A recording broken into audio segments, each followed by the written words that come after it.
Hello, I'm N.T. Wright. Welcome to my study here in Oxford, and today we're going to be looking at Paul's letter to the Romans, chapter 10, verse 9, where Paul says, "If you profess with your mouth that Jesus is Lord and believe in your heart that God raised him from the dead, you will be saved." I was reading a book the other day where somebody quoted a line like that and was dismissing it and saying, "This is very arbitrary. Do you mean that God has set up a standard that I just have to believe this rather odd thing and I have to say certain words and then God will be pleased with me forever and ever, and if I don't, he'll be cross with me forever and ever?" But of course that's not what Paul's saying.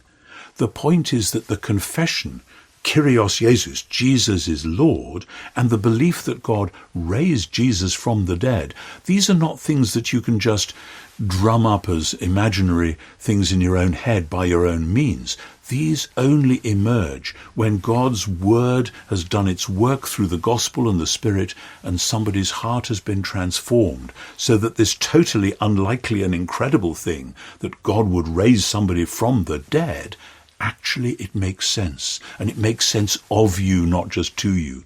And this extraordinary belief that Jesus is Lord, the crucified Jesus is the Lord of the world. Look out of the window, that doesn't seem plausible, does it? But actually, when you get to know Jesus, it not only seems plausible, it makes sense of your whole life.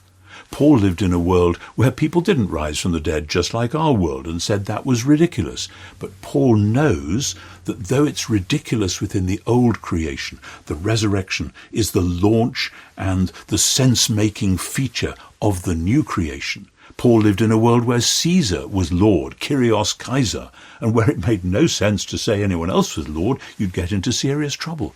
But Paul knew that those who hailed Jesus as Lord had a weapon, a secret weapon, which was far more powerful than anything Caesar could wield, because the resurrection is the sign that the last enemy of the tyrant, namely death itself, has been taken from his hand.